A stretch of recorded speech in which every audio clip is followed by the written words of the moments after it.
Estamos ao vivo para uma live esclarecedora de muitas perguntas que as minhas clientes, ex-clientes estão fazendo, pessoas que me seguem, né, a respeito deste novo tratamento que eu estou fazendo, que na verdade não é novo. Tudo bom, Eliane?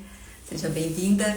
Então eu resolvi fazer essa live, eu vou fazer sempre que puder, uma live nas segundas-feiras, para explicar essa forma de atendimento com uma estratégia nutricional comportamental, né? Então, eu sempre fui, faz anos que eu sou analista comportamental, mas agora estou, né, me formei em analista do emagrecimento comportamental, porque é bem mais específico, de acordo com a área que eu sempre atendi. Sempre buscando entender o porquê as pessoas não conseguem emagrecer. Então hoje o tema dessa live é 2 motivos que explicam muito bem o porquê a maioria das pessoas não consegue emagrecer, ou se consegue, elas não conseguem sustentar esse peso por muito tempo. Então eu sempre fui em busca disso para entender o real motivo, né? Por que essas pessoinhas que a gente atende com tanto amor e carinho, elas vêm, a gente explica, né? Ela parece que entende, ela parece que está compreendendo que aquilo é o melhor para ela. Mas será que é mesmo aquilo é o melhor para ela? Será que esse tratamento que eu aprendi, né? Tenho mais de 30 anos de formada, será que se aplica para todos os tipos de perfis de comportamento dessas pessoas? Será que as dores são as mesmas?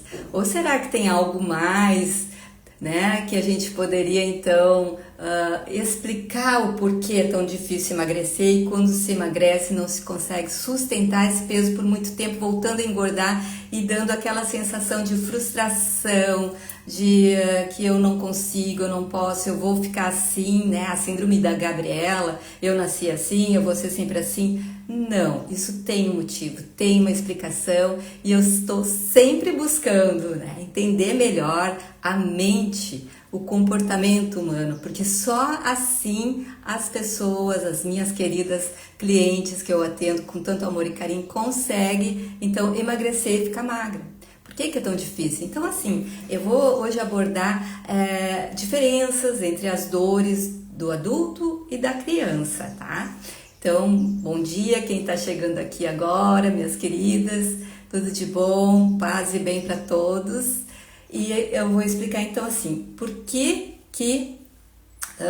o adulto, né, ele já possui as experiências dele, ele consegue, se ele entrou no recurso, né, que a gente vai explicar o que é, dessa dor, ele vai saber, porque já tem o sistema nervoso todo formado, tem as suas lembranças, suas memórias, mas se ele souber ressignificar isso, ele vai, né, pelas experiências de vida, ele vai saber detectar que aquilo ali é ou não é uma coisa que possa ser vivenciada mais uma vez, né? Claro que existem vários tipos de dores no adulto, mas na criança isso já não existe. Então eu vou explicar para vocês, né? Porque o adulto já tem o consciente dele, que é esse 5% da nossa mente, formado. Na criança não, né? A criança, ela tem traumas desde que ela está na barriga da mãe, e isso vai se criando e aí vai, né, formando coraças. Então o que acontece?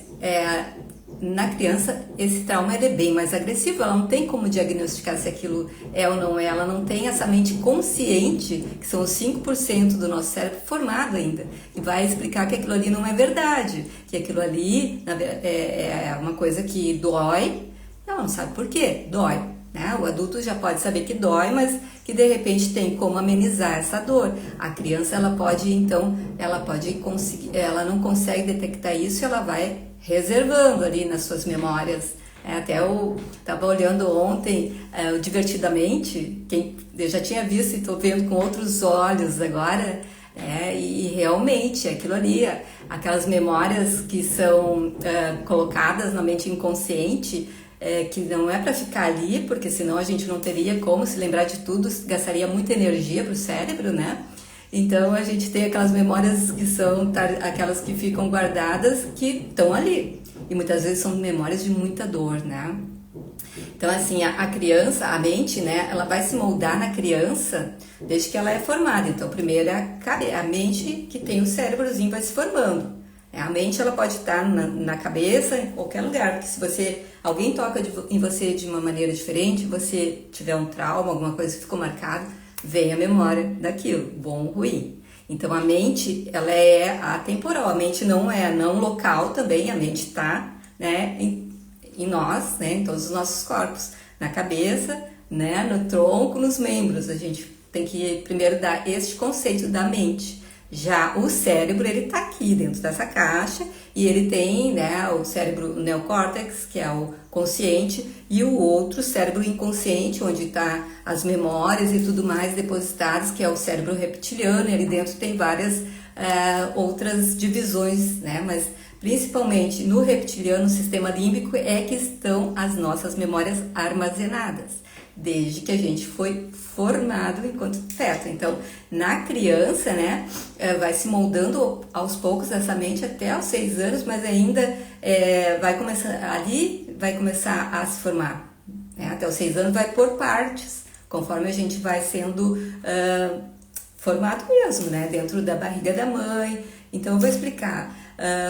Por exemplo, né, a mente da criança, né, o cérebro da criança, ao vivenciar um trauma, não importa se está dentro da barriga da mãe, pode ser algo assim que a mãe pensou, um enjoo, qualquer coisa que ela se sinta desconfortável, aquela mente que está ali se formando, ela vai registrar como um trauma. Isso, se não for ressignificado, vai formar um perfil de comportamento e um perfil de emagrecimento também, né, desde essa fase. Então, assim, ela desliga a fase, né, do cérebro racional, porque ela não tem, e ela só liga o lado emocional. Então, é isso tudo porque é para economizar energia no cérebro. O nosso cérebro, ele foi feito para isso, né? Ele economiza o tempo todo energia. Então, tudo que tiver de imediato ali na nossa mente é repetido, né? Bom ou ruim. E isso acontece muito no emagrecimento, né? Tudo que você sente de desconfortável, a sua mente começa a pensar e sentir, né? Pensa e sente algo que não é bom, uma ansiedade. A mente manda buscar a última coisa que você fez para se acalmar, que vai ser alguma coisa para comer, né? Geralmente um doce que realmente acalma, mas por um tempo, né? Então, assim, todo trauma ele fica nesse lado emocional do cérebro, que é né, onde a gente tem o sistema límbico, fica ali armazenado. Então, a criança, ela não sabe se aquilo ali é ou não verdade, está ali guardado.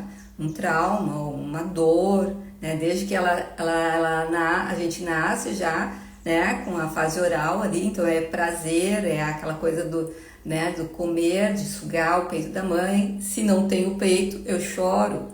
Então, aquilo ali, se eu me sinto abandonado porque minha mãe não me deu o peito, aquilo vai ficar registrado. Então, são vários tipos de dores que a gente vai registrando, tá? Então, como o sistema nervoso ainda está incompleto enquanto a criança está sendo formada, né? A única parte que está ali agindo e sentindo é a mente, é a cabeça, né? É a mente. Então, tudo vai ser registrado. Não tem como ela vai registrar isso. À medida que a criança se desenvolve, então, né, o sistema nervoso ele passa a inervar novas áreas do corpo. Então, a criança nasce, a primeira parte que ela vai ter essa fase aqui, é a boca, né? Para poder sugar. Então, ela já consegue ter o controle da sucção.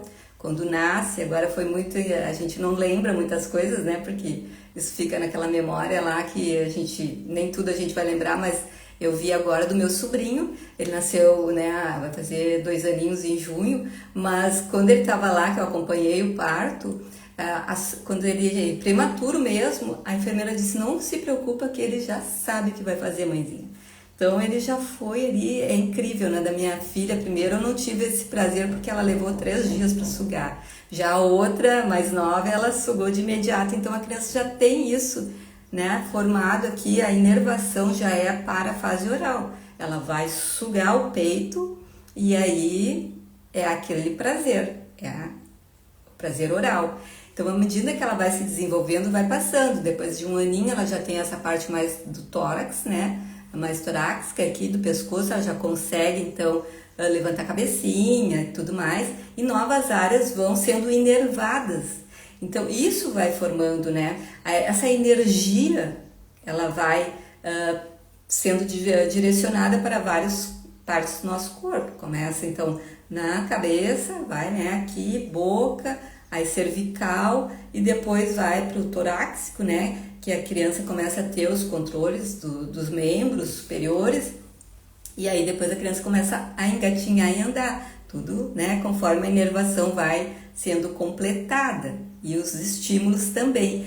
Então, quando cada fase da criança que vai moldando esse corpo, né, pode ser que crie couraças, dependendo da situação que acontecer, como também na mente. Então, tudo tem um tempo certo para acontecer nas nossas fases, né? Se isso for interrompido ou se a nossa mente entender que aquilo ali é algo que marque como uma dor, como um desconforto, como algo ruim, ou se alguma fase for adiantada, digamos assim, né? Muitas mães às vezes querem, agora já está mudando um pouco mais porque a gente vê que as informações, né, vão sendo disseminadas, mas eu ouvi de uma paciente minha, tá, que ela com 11 meses, a mãe dela, não sabendo, né, estava seguindo o que ouviu da mãe, das tias, dava uma palmada. Então, a criança fazia xixi para tirar as fraldas, ou seja, ela foi desfraldada na primeira palmada, com 11 meses. Então, isso, obviamente, vai causar um trauma, uma dor, porque a criança se surpreende. Ela parou de usar fraldas com 11 meses. Então, imagine o trauma que isso, né, causou. Sensação de uma dor, tu não tá ainda emocionalmente pronta para largar fraldas, toda criança tem o seu tempo, pode desfraldar com 1 ano, com 2, mas isso é o tempo da criança, né? Não cabe a nós usar esses recursos externos para antecipar alguma fase. Mesma coisa de falar, né? As crianças falam no seu tempo, não adianta ficar com aquela coisa que nem me diziam, a primeira filha que vai fazer 40 anos, bota um pinto para piar na boca para ela falar, ela tinha 2 aninhos, ela falava algumas coisas, então assim, a gente fica muito na comparação, né, que a criança lá da minha tia, da minha prima, sei lá, tá falando e a minha não, aí a gente fica naquela ansiedade e cada um tem seu tempo, não adianta. Então não adianta você ficar antecipando isso, né? Porque vai causar algum trauma, algum medo, e isso pode repercutir na vida adulta se não for bem ressignificado. Então, assim, tudo que nós percebemos, né, falamos e fazemos, representa apenas 5% do nosso cérebro, ou seja, é a mente consciente. Aquele iceberg como se fosse a pontinha ali, é os 5%. O restante, os 95%, estão guardadinhos no inconsciente. Não é que não existam, não é que não estejam ali, estão. E vão ser usados quando for necessário. Quando a nossa mente achar que aquilo é um recurso que deve ser usado, né? Então, o que está na mente inconsciente, né? Talvez a gente não lembre, né? Porque se a gente lembrasse de tudo, seria... Nossa, o cérebro racional ele gasta muita energia, principalmente glicose, 25% da glicose que a gente ingere através dos alimentos, né? Dos carboidratos, proteínas, principalmente carboidratos, vão ser enviados para nossa mente, né? Para o cérebro racional.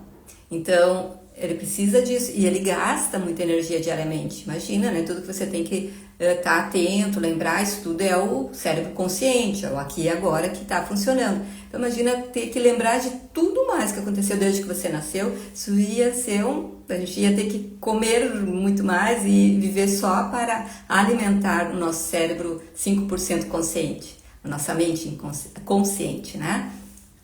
Então, assim, por mais que a gente não se lembre de algum fato, e que isso é muito comum e é muito normal, tá ali armazenado, tá ali esperando para ser usado como um recurso, né? Para que você, então, inconscientemente use aquilo. É um recurso inconsciente do cérebro, da mente. Então, tudo que aconteceu vai influenciar, desde que você foi gerado, vai influenciar, então, na formação dessas couraças, né? Isso vai se criar ou um recurso, ou seja, na vida adulta você vai usar aquilo, não vai te doer, você vai saber que aquilo ali, né, é um recurso. Por exemplo, eu ontem postei uma foto minha que nesse sábado eu tive um almoço com a minha turma de ensino médio, que era segundo grau. Né? A gente se formou em 1982, há 41 anos atrás, a gente não tinha se visto mais. Aí eu postei, eles pegaram e fizeram uma caneca com uma foto que estavam todos os 10 juntos, e essa foto eu tô atrás da minha colega, atrás, só aparece meu rosto, que eu tinha vergonha também, porque meu rosto era bochechudo, né? Então eu me sentia, né? Eu me sentia com vergonha, né? Eu vibrava muito baixo. Eu tinha vergonha, me comparava com as outras meninas. Então, o meu corpo, ele tinha couraças que foram criadas, moldadas, e hoje eu sei, porque eu sou analista do emagrecimento comportamental, que aquilo era para me proteger. Desde pequena eu fui sendo moldada para isso, eu era responsável como mais velha pelos meus irmãos mais novos, desde os 4 anos, ficava com eles, minha mãe saía, ficava por alguns, né, uma hora, não mais que isso, mas eu sempre tive, né, que carregar. Então, isso fez com que eu usasse essas couraças, né, como forma de gordura. Eu queria parecer, apesar de ter 1,58 m, na época eu tinha 1,59 m, agora eu tenho 1,57 m, então eu acho que é 1,58 m, eu usava essa gordura para me proteger. Tá? Então, e isso ao mesmo tempo me causava conflitos, porque eu sentia que aquilo não era bom pra mim, eu não queria ser diferente do resto da minha turma, eu queria poder aparecer na foto, né? Queria estar ali na frente, mas não, fiquei atrás.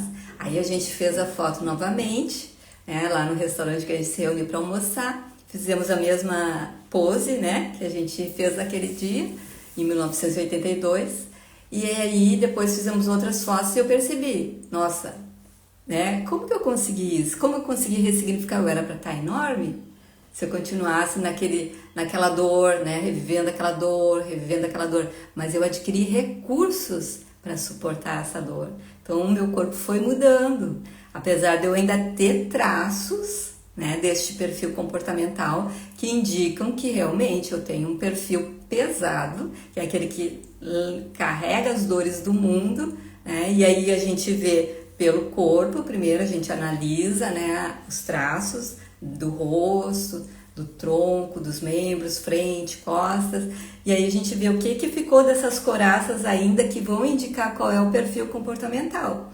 Então eu tenho muito disso, né? E hoje eu seria, porque são 5 perfis, é o falso magro, aquele que acumula a gordura na barriga, e eu tenho, né, porque eu já fui gordinha, a facilidade é sempre aumentar. O falso magro, ele tem os exames laboratoriais sempre com algum tipo de excesso, principalmente nos lipídios, nos triglicerídeos e colesterol. Eu sempre tive, apesar de controlar minha alimentação, meu colesterol sempre ele é acima daquilo que os laboratórios dizem que é bom, né? Apesar que eu discorde, né, mas eles sempre foram. Então os médicos olham, tem que baixar, mas para mim aquilo ali é o bom. Então, mas o falso magro, ele é assim. Já o perfil, que é o perfil assim que se gera depois, que eu não tenho, né, são 5 perfis, né. O meu perfil, ele é principalmente o falso magro e o pesado, alguma coisa do perfil estético, mas esses perfis, eles podem, até no corpo você muda, porque se você consegue mudar a sua mente, a sua forma de encarar e de criar recursos que realmente vão te ajudar a ressignificar aquelas dores que você teve na sua infância, você vai fazendo isso também no seu corpo. Então a gente tem assim, o pensar, né, o sentir e o agir. A gente analisa isso, como a pessoa pensa, como ela sente, como ela age. E isso é através, né, desse perfil que a gente traça, né, da análise do perfil comportamental no emagrecimento. Então é muito engraçado ali naquela foto, né, eu falando que já me perdi, que as minhas colegas, só uma, com exceção de uma, porque eram 6 meninas e 4 meninos, uma delas continuou magra, ela sempre foi magra, todas eram magras, eu era gordinha. As outras, elas aumentaram muito o peso, né, então elas algum motivo fez com que aumentasse de peso e eu não. Então, o que a gente pode deduzir, né? Que eu saí da dor e fui para um recurso, busquei um recurso, seja através cursando a nutrição e aí ressignificando em mim essas dores, né? Que eu tinha de achar que tem que fazer tudo e carregar né? E outras coisas assim que realmente impactavam no meu peso, eu consegui fazer isso. Não é fácil, mas se você tiver uma ajuda, você consegue, tá? Então, assim, a pessoa que está dentro do recurso, né? Ela está dentro de o traço funcional que ela tem, ela está agindo assim da melhor forma, né? Possível para não reviver a dor. Então, quando ela está disfuncional, ou seja, está vivendo sempre aquela dor da criança ferida, ela revive isso. Então, eu preciso explicar que tem duas regras da mente que interferem nisso. Ou seja, a primeira regra é que a nossa mente ela quer a nossa sobrevivência. A gente foi moldado para isso. O cérebro reptiliano, né, que está o primeiro cérebro, a mente reptiliana, ela só quer nos proteger. É aquela coisa de né, se salvar da fera, se alimentar, as necessidades básicas para sobrevivência. Então, o que ela quer é poupar energia, né? Que a gente poupa e não ficar pensando e revivendo, mas ela busca sempre, vai pegar aquilo que está de imediato ali para que você não gaste energia, para que você não morra, para que você sobreviva. Então, algumas coisas podem gerar dores emocionais para a mente, né? E se isso não for ressignificado na infância. E lembrar de tudo, como eu já disse, né? Faria com que a gente tivesse que ter uma alimentação e tudo mais para sustentar só a mente, porque ela ia gastar muita energia e a gente não ia conseguir nem caminhar, porque era só para alimentar, pensando tudo que ia acontecer na nossa vida. Seria horrível, né? E ele não teria condições de sobrevivência. Então ele é especialista de fazer o oposto, né? Economizar energia para sobreviver. Daí, dessa forma, né, todas essas informações de vivências que a gente tem ficam armazenadas lá, né, na mente, mas estão lá, elas não saem, né? A gente pode até, se tiver algum problema, um acidente, alguma coisa, a gente esquece, mas não, se a pessoa tá, né, a pessoa saudável, não tem nenhum problema, não teve nenhum trauma na cabeça, né, o hipocampo da pessoa não foi, onde ficam armazenadas essas informações não foi danificado, elas estão lá e vão sempre ser revividas quando necessário, quando a sua mente achar necessário para te proteger. Então, a gente, eu me perdi, então essas informações ficam ali, tá? Mesmo que a gente não pense nisso a todo momento, e por isso vai ser essencial para a nossa sobrevivência. A segunda regra da nossa mente é que ela sempre vive no presente, no aqui e agora. Para a mente humana não existe o passado e nem o futuro, é tudo presente. Então, se você fica só vivendo no passado, com lembranças que vem, você fica pensando, né, em coisas, tipo, até quando você de repente emagreceu e era magra, quando eu era magra, minhas roupas, isso não é legal, né, não é muito bom, porque você fica perturbando a sua mente. Então, assim, para a nossa mente existe o presente. Então, você precisa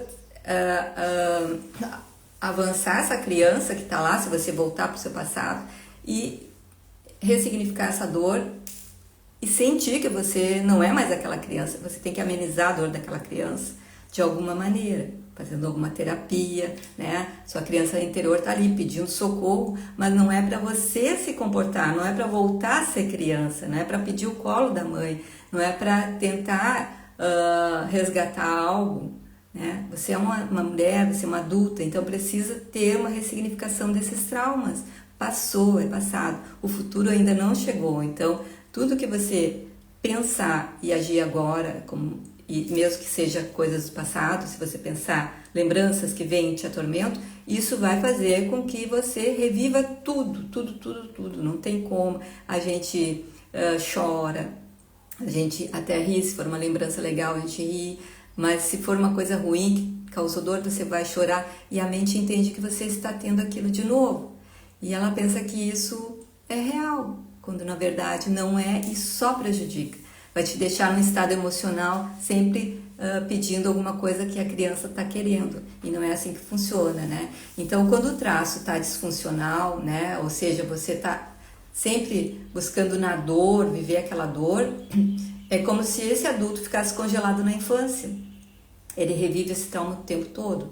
Então, se foi um trauma, né, relacionado ao abandono, que o abandono pode ser a criança se sentir abandonada quando a mãe vai trabalhar e dá o peito e some, né? Some por algumas horas, a criança se sente abandonada.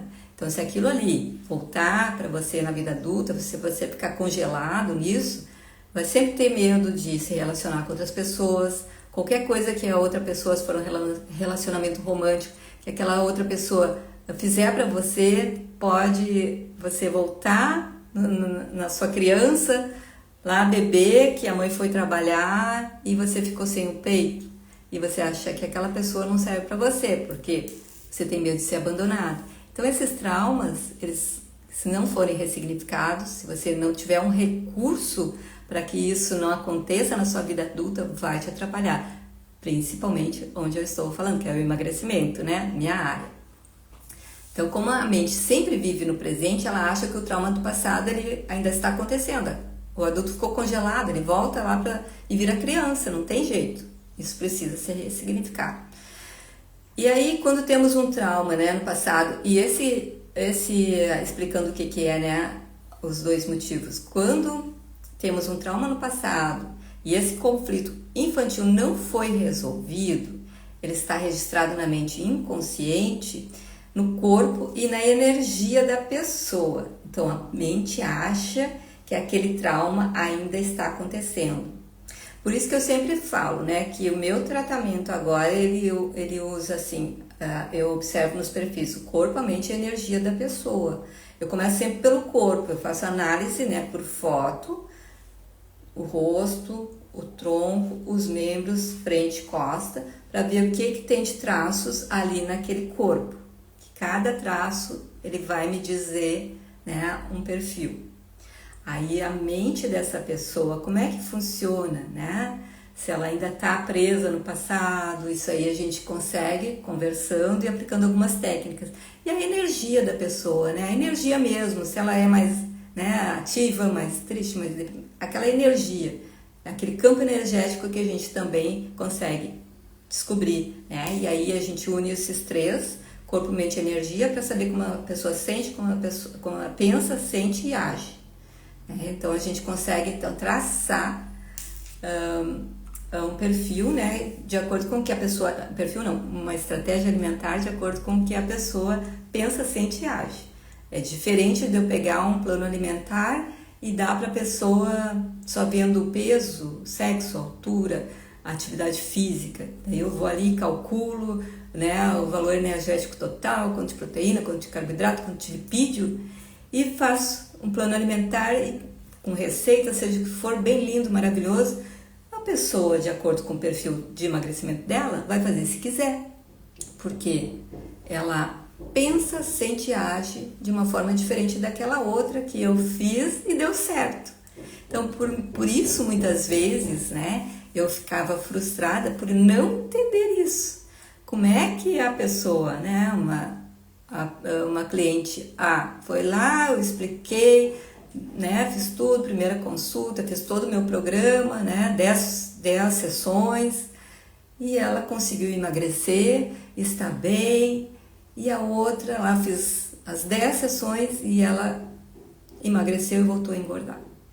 Porque cada um pensa, sente e age diferente de acordo com como foi formado. Então, isso é o diferencial do meu atendimento hoje. Eu consigo entender melhor cada uma das mulheres que vem me procurar. Cada uma tem uma história, porque antes a gente falava, a gente atende de acordo com a bioquímica da pessoa, né? De acordo com a sua individualidade bioquímica, ou, né, era mais o externo. E agora eu já estou pegando desde a parte do corpo, da mente e da energia. Então, os resultados, eles vão ser duradouros, vão ser sustentáveis, porque cada um realmente pensa, sente e age de forma diferente, né?